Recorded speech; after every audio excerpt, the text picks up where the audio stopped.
ओम शांति। 20 तारीख के बाबा के महावाक्य हैं।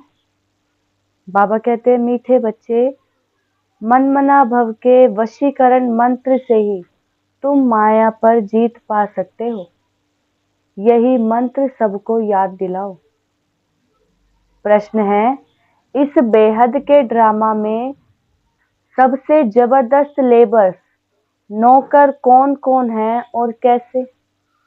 उत्तर है, इस पुरानी दुनिया की सफाई करने वाले सबसे जबरदस्त लेबर हैं। नेचुरल कैलेमिटीज, धरती हिलती है, बाढ़ आती है, सफाई हो जाती है, इसके लिए भगवान किसी को डायरेक्शन नहीं देते। बाप कैसे बच्चों को डिस्ट्रॉय करेंगे? यह तो ड्रामा में पार्ट है। रावण का राज्य है ना, इसे गॉडली कैलेमिटीज कहेंगे। ओम शांति। बाप ही बच्चों को समझाते हैं, बच्चे मनमना भव। ऐसे नहीं कि बच्चे बैठ बाप को समझा सकते। बच्चे नहीं कहेंगे शिव बाबा मनमना भव, नहीं। यूं तो भल बच्चे आपस में बैठ चिट चैट करते हैं, राय निकालते हैं, परंतु जो मूल महामंत्र है वह तो बाप ही देते हैं। बाबा मंत्र देते हैं, मन मना भव, मन को मनाकर सिर्फ बाबा में लगाओ। तो बाबा ने कहा, यह मंत्र बच्चे कैसे दे सकते हैं? गुरु लोग मंत्र देते हैं, यह रिवाज कहाँ से निकला? यह बाप जो नई सृष्टि रचने वाला है वही पहले पहले मंत्र देते हैं, मन मना भव। बाबा ने कहा, शिव बाबा संगम पर आकर पहले मन मना भव का मंत्र देते हैं, तब यह रिवाज चलता है कि गुरुओं ने भी मंत्र देना शुरू कर दिया। इसका नाम ही है वशीकरण मंत्र, अर्थात माया पर जीत पाने का मंत्र। यह कोई अंदर में जपना नहीं है, यह तो समझाना होता है। बाप अर्थ रहित समझाते हैं। भल गीता में है, परंतु अर्थ कोई भी नहीं समझते हैं। यह गीता का एपिसोड भी है, परंतु सिर्फ नाम बदली कर दिया है। कितनी बड़ी बड़ी पुस्तक आदि भक्ति मार्ग में बनती हैं। वास्तव में यह तो ओरली बैठ बाप बच्चों को समझाते हैं। बाप की आत्मा में ज्ञान है, बच्चों की आत्मा में भी ज्ञान धारण करना है। बाकी सिर्फ सहज कर समझाने के लिए ये चित्र आदि बनाए जाते हैं। तुम बच्चों की तो बुद्धि में यह सारा नॉलेज है। तुम जानते हो, बरोबर आदि सनातन देवी देवता धर्म था और कोई खंड नहीं था। फिर बाद में यह खंड आदि ऐड हुए हैं, तो वह भी चित्र एक कोने में रख देना चाहिए। जहां तुम दिखलाते हो भारत में इनका राज्य था, तो और कोई धर्म नहीं था। अभी तो कितने ढेर धर्म हैं, फिर यह सब नहीं रहेंगे। यह है बाबा का प्लान। उन विचारों को कितनी चिंता लगी हुई है। तुम बच्चे समझते हो यह तो बिल्कुल ठीक है। लिखा हुआ भी है, बाप आकर ब्रह्मा द्वारा स्थापना करते हैं। किसकी? नई दुनिया की। जमुना का कंठा यह है कैपिटल। वहां एक ही धर्म होता है। झाड़ बिल्कुल छोटा है। इस झाड़ का ज्ञान भी बाप ही देते हैं। चक्र का ज्ञान देते हैं। सतयुग में एक ही भाषा होती है और कोई भाषा नहीं होगी। हमने कहा सतयुग में एक धर्म, एक राज्य, एक भाषा, एक कुल, एक मत, सब कुछ हमने कहा एक ही होता है। एक आदि सनातन देवी देवता धर्म, सूर्यवंशी राज्य। हमने कहा भाषा भी वहाँ हिंदी चलती है, कोई संस्कृत भाषा नहीं चलती। बाबा कह रहे सतयुग में एक ही भाषा होती है और कोई भाषा नहीं होगी। तुम सिद्ध कर सकते हो कि एक ही भारत था, एक ही राज्य था और एक ही भाषा थी। पैराडाइज में सुख शांति थी, दुख का नाम निशान नहीं था। हेल्थ, वेल्थ, हैप्पीनेस सब था। बाबा कह रहे सतयुग में खुशी भी थी और स्वस्थ भी बिल्कुल थे, और बाबा ने कहा धन दौलत से भरपूर भी थे। भारत नया था तो आयु भी बहुत बड़ी थी, क्योंकि पवित्रता थी। पवित्रता में मनुष्य तंदुरुस्त रहते हैं। अपवित्रता में देखो मनुष्यों का क्या हाल हो जाता है। सतयुग में पवित्र हैं तो अब ने कहा वहां स्वस्थ एकदम भरपूर रहता है, तंदुरुस्त रहते हैं। लेकिन द्वापर कलयुग में आते ही अपवित्र हो जाते हैं तो अब ने कहा बीमारी आदि लगना चालू हो जाती है। बैठे बैठे अकाले मृत्यु हो जाती है, जवान भी मर जाते हैं। दुख कितना होता है, वहां अकाले मृत्यु नहीं होती। फुल एज होती है, पीढ़ी तक अर्थात बुढ़ापे तक कोई मरता नहीं है। सतयुग में बुढ़ापा तो किसी को आता नहीं, लेकिन आपने कहा फिर भी वहां पूरा जीते हैं। अकाले मृत्यु किसी की नहीं होती, पूरे 150 वर्ष की आयु होती है। किसको भी समझाओ तो यह बुद्धि में बिठाना है, बेहद के बाप को याद करो, वही पतित पावन है, वही सदगति दाता है। तुम्हारे पास वह नक्शा भी होना चाहिए तो सिद्ध कर समझा सकेंगे। आज का नक्शा यह है, कल का नक्शा यह है। कोई तो अच्छी रीति से सुनते भी हैं, यह पूरा समझाना होता है। यह भारत अविनाशी खंड है। जब यह देवी देवता धर्म था तो और कोई धर्म नहीं थे। बाबा कहे जब सतयुग में आदि सनातन देवी देवता धर्म था तो बाकी क्रिश्चियन, बाबा ने कहा ये आदि कोई भी धर्म नहीं थे। और बाकी अब कलयुग आते आते सारे धर्म हैं, लेकिन एक आदि सनातन देवी देवता धर्म जो है वो प्रायलोप हो गया। यह लक्ष्मी नारायण कहाँ गए कोई बता नहीं सकेंगे, कोई में ताकत नहीं बताने की। तुम बच्चे अच्छी रीति रहस्य युक्त समझा सकते हो, इसमें मूंझने की दरकार नहीं। तुम सब कुछ जानते हो और फिर रिपीट भी कर सकते हो। तुम कोई से भी पूछते हो कि ये कहाँ गए, तुम्हारा प्रश्न सुनकर चकित हो जाएंगे। तुम तो निश्चय से बताते हो कैसे यह भी 84 जन्म लेते हैं, बुद्धि में तो है ना। तुम झट कहेंगे सतयुग नई दुनिया में हमारा राज्य था, एक ही आदि सनातन देवी देवता धर्म था, दूसरा कोई धर्म नहीं था। एवरीथिंग न्यू, सब कुछ नया होता है। हर एक चीज सतो प्रधान होती है।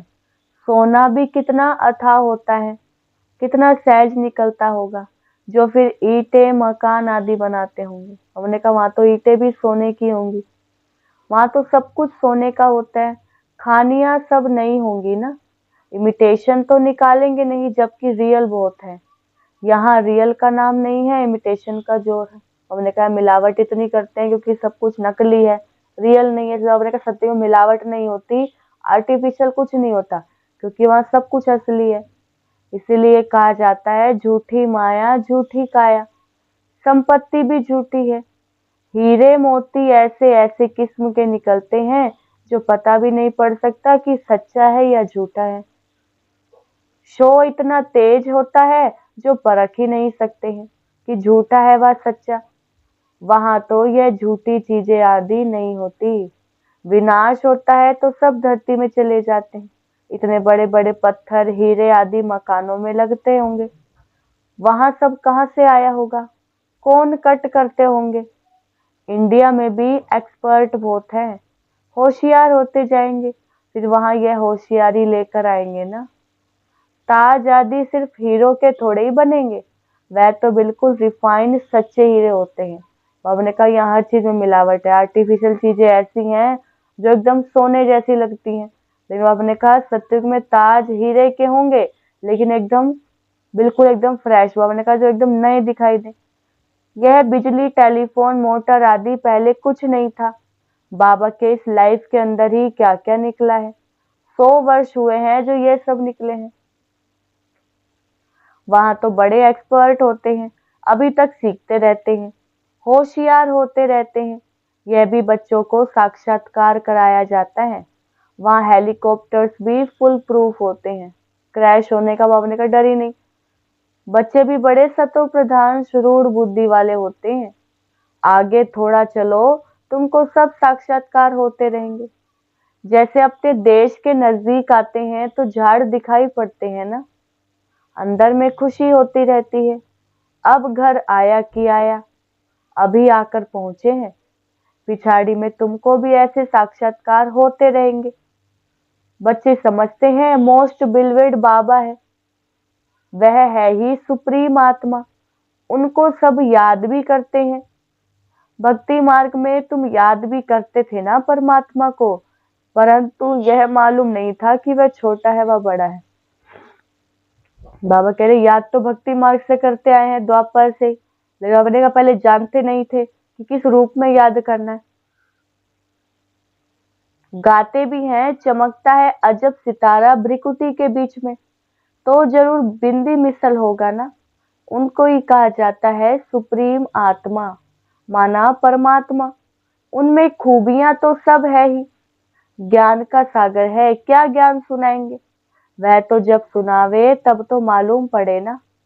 तुम भी पहले जानते थे क्या? सिर्फ भक्ति ही जानते थे। अभी तो समझते हो वंडर है कि आत्मा को भी इन आंखों से देख नहीं सकते, तो बाप को भी भूल जाते हैं। बाबा ने कहा बेशक आत्मा परमात्मा का साइज एक है, लेकिन बाबा ने कहा बाबा जो है वो गुणों में बहुत बड़े हैं। तो बाबा क्या कह रहे हैं, जब आत्मा को इन आंखों से नहीं देख सकते तो बाबा भी तो ज्योति बिंदु ही है, तो बाप को भी भूल जाते हैं।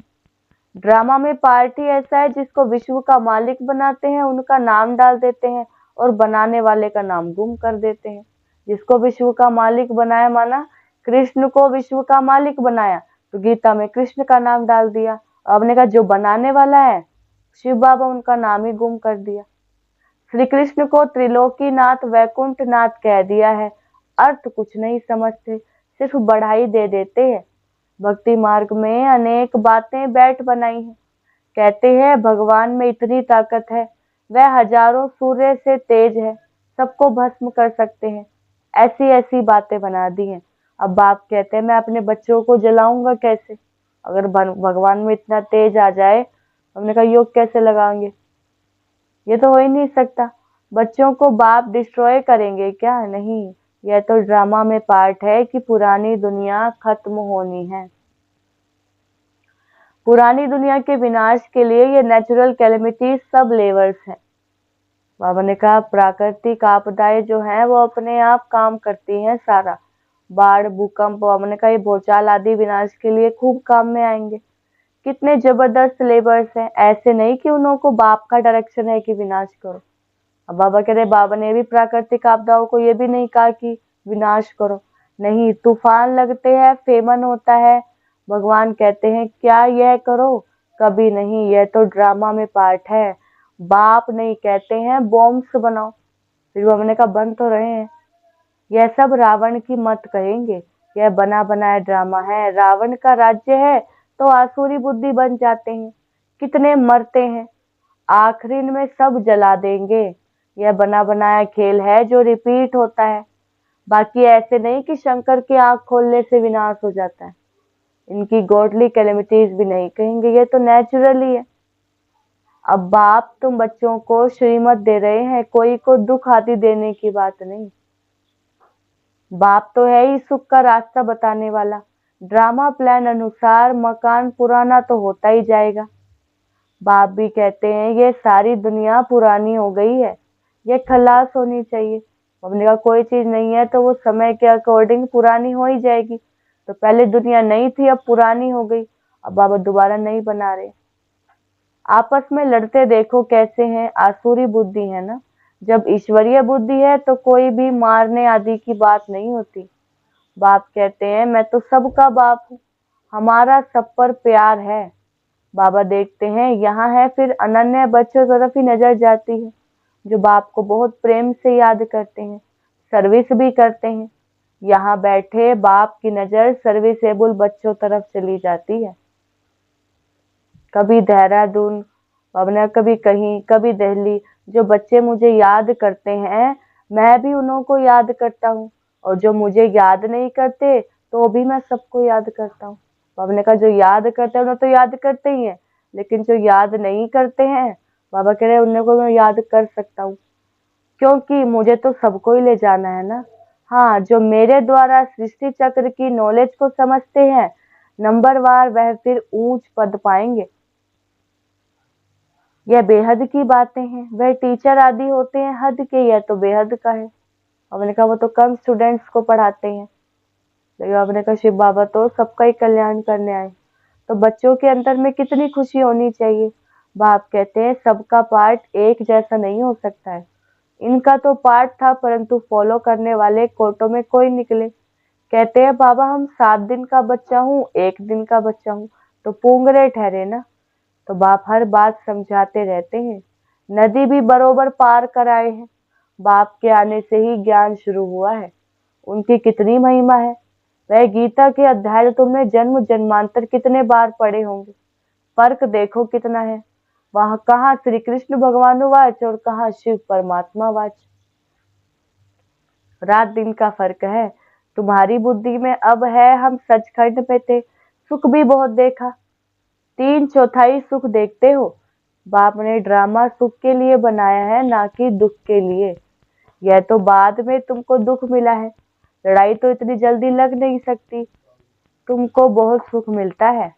आधा आधा हो तो भी इतना मजा न रहे। 3,500 वर्ष तो कोई लड़ाई होती नहीं, बीमारी आदि नहीं। यहाँ तो देखो बीमारी पिछाड़ी बीमारियां लगी हुई हैं। एक खत्म हुई, हमने कहा दूसरी शुरू। सत्युग में थोड़े ही ऐसे कीड़े आदि होंगे जो अनाज खा लें, इसलिए उनका नाम ही है स्वर्ग। तो वर्ल्ड का नक्शा भी तुमको दिखाना चाहिए, तब समझ सकेंगे। असल में भारत यह था, और कोई धर्म नहीं था। फिर नंबरवार धर्म स्थापन करने वाले आते हैं। अभी तुम बच्चों को वर्ल्ड की हिस्ट्री ज्योग्राफी का मालूम है। तुम्हारे सिवाय बाकी सब तो कह देंगे नेति नेति, हम बाप को नहीं जानते हैं। कह देते हैं उनका कोई नाम रूप देश काल है नहीं। नाम रूप नहीं तो फिर कोई देश भी नहीं हो सकता है। कुछ भी नहीं समझते।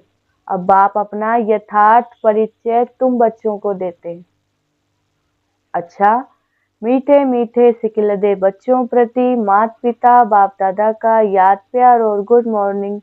रूहानी बाप की रूहानी बच्चों को नमस्ते। हम रूहानी बच्चों की रूहानी बाप दादा को नमस्ते नमस्ते, गुड मॉर्निंग।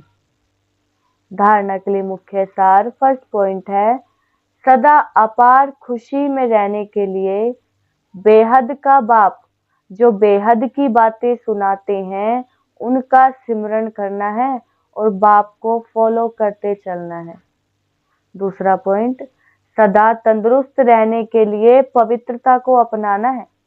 पवित्रता के आधार से हेल्थ वेल्थ और हैप्पीनेस का वर्षा बाप से लेना है।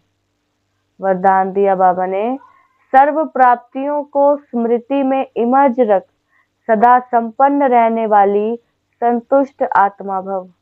वरदान का विस्तार, संगम युग पर बाप दादा द्वारा जो भी प्राप्तियां हुई हैं उनकी स्मृति इमर्ज रूप में रहे।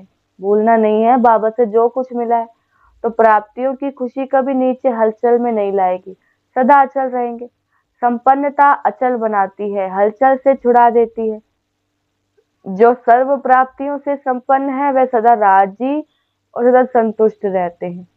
संतुष्टता सबसे बड़ा खजाना है और जिसके पास संतुष्टता है उसके पास सब कुछ है। वह यही गीत गाते रहते थे कि पाना था वो पा लिया। स्लोगन है, मोहब्बत के झूले में बैठ जाओ तो मेहनत आपे ही छूट जाएगी। अच्छा, ओम शांति।